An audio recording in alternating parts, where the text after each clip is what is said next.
इस वीडियो में हम पुनरावर्तन दिन 18 के गणित के प्रश्नों को हल करेंगे। यहाँ पे पहला जो दिया गया कह रहा है नीचे दिए गए प्रश्नों को हल कीजिए। का वाला कह रहा है कि जब संख्या को किसी अन्य संख्या से विभाजित किया जाता है तो भागफल और शेष प्राप्त होते हैं। यहाँ पे एक उदाहरण दिया गया, 85 में 9 से भाग किया गया है। 85 में 9 से भाग करेंगे 9 बार जाएगा, 9 9 81 होगा। तो जो 9 ये हमारा आया है ये भागफल है। 85 में से जब हम 81 घटाएंगे तो 4 बचेगा, 4 जो है ये शेष है।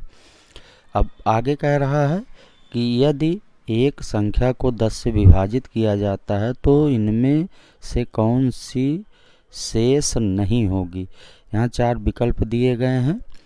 जब किसी संख्या को 10 से हम विभाजित करेंगे तो जो विकल्प आ है 4 और बा 1 और 5 ये शेष बच सकते हैं, लेकिन 10 कभी भी शेष नहीं बचेगा क्योंकि 10 10 से कट जाएगा। इसलिए ये दा वाला विकल्प यही सही है, 10 शेष नहीं बचेगा। अब इसके बाद हम अगला प्रश्न देखेंगे। खा वाला प्रश्न कह रहा, मीरा ने बाजार में बेचने के लिए 405 मोमबत्तियां बनाई। उसने 5 मोमबत्तियों का एक पैकेट बनाया तो कितने पैकेट होंगे। फिर प्रश्न कह रहा है यदि वह एक पैकेट में 15 मोमबत्तियां रखती तो कितने पैकेट होते। अब हम लिखेंगे कुल मोमबत्तियां बराबर 405, एक पैकेट में मोमबत्ती बराबर ये है 5। अब कुल पैकेट बनेंगे, इसके लिए हम 405 में 5 से भाग करेंगे तो जो हमारा उत्तर आएगा वही कुल पैकेट होगा। तो यहाँ 405 में हमने 5 से भाग दिया, 5 का पहाड़ा 40 में पढ़ेंगे 8 बार जाएगा, 40 में से 40 घटाएंगे कट जाएगा, फिर 5 उतारेंगे, फिर 5 से 5 में एक बार जाएगा, 5 कम 5, 5 में से 5 घटाएंगे कट जाएगा। कुल पैकेटों की जो संख्या होगी वो 81 होगी। ये कुल पैकेटों की संख्या, यही हमारा उत्तर होगा। फिर अब कह रहा है कि यदि एक पैकेट में 15 मोमबत्ती हो तो कुल पैकेट। अब हम 405 में 15 से भाग करेंगे तो 405 में जब 15 से भाग करेंगे ये 2 बार जाएगा, 15 दूना 30 होगा।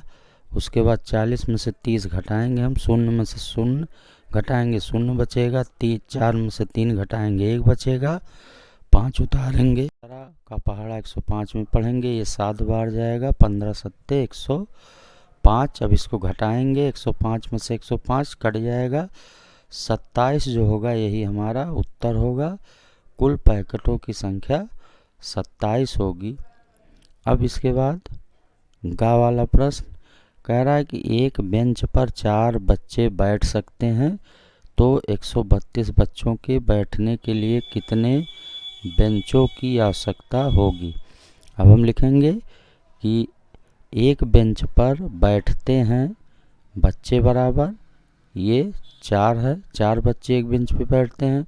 फिर 132 बच्चों के लिए कुल बेंच बराबर, अब हम 132 में 4 से भाग करेंगे तो जो हमारा उत्तर आएगा वही उत्तर होगा।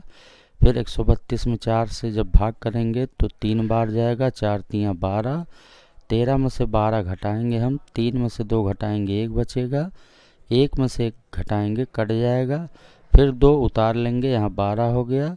अब 4 का पहाड़ा 12 में 3 बार पढ़ेंगे, 4 तियाँ 12, यहाँ 12 में से 12 अब घटाएंगे हम तो ये कट जाएगा।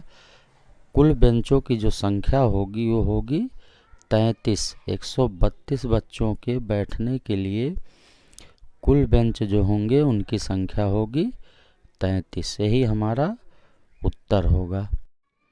अब इसके बाद अगला प्रश्न देखेंगे। घा वाला प्रश्न कह रहा है 141 पेंसिलों को रेखा, जया और राहुल के बीच समान रूप से बांटने पर प्रत्येक को कितनी पेंसिलें मिलेंगी।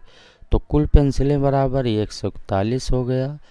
फिर 3 लोगों में पेंसिलों को बांटना है तो प्रत्येक को मिली पेंसिल बराबर 141 में हम 3 से भाग करेंगे। अब यहाँ पे हमने 141 में 3 से भाग किया है, तो 14 में हम पहाड़ा पढ़ेंगे 3 से, तो ये 4 बार जाएगा, 3 चौक 12 होगा, यहाँ हम नीचे 12 लिखेंगे। अब घटाएंगे इसको 14 में से 12, तो 4 में से 2 घटाएंगे 2 बचेगा, 1 में से 1 घटाएंगे कट जाएगा, फिर 1 उतारेंगे, हाँ 21 होगा। 3 का पहाड़ा 21 में 7 बार जाएगा, 3 सत्ते 21 होगा, 21 में से 21 घटाएंगे तो ये कट जाएगा। कुल जो पेंसिलें हैं प्रत्येक को वो 47 पेंसिलें मिलेंगी। तीनों लोगों में जब 141 पेंसिल बांटेंगे हम तो एक को 47 पेंसिल मिलेगी। फिर अंतिम जो प्रश्न है कह रहा है एक टेबल पर 5 लोग बैठ सकते हैं, 35 लोगों को बैठने के लिए कितनी टेबल की आवश्यकता होगी। तो यहाँ पे एक बेंच पे 5, एक टेबल पे 5 लोग बैठते हैं, तो 35 लोगों के लिए कितने की आवश्यकता होगी। हम 35 में 5 से जब भाग करेंगे तो वही जो हमारी संख्या आएगी वही सही होगा। तो यहाँ पे सा वाला जो विकल्प है यही सही है। 35 में 5 से भाग करेंगे, जितना आएगा वही टेबलों की संख्या होगी। तो इस तरह से आज की इस वीडियो में हमने पुनरावर्तन दिन 18 के प्रश्नों को हल किया। अगली वीडियो में हम पुनरावर्तन दिन 19 के प्रश्नों को हल करना सीखेंगे। तो आज की इस वीडियो में बस इतना ही। वीडियो देखने के लिए धन्यवाद।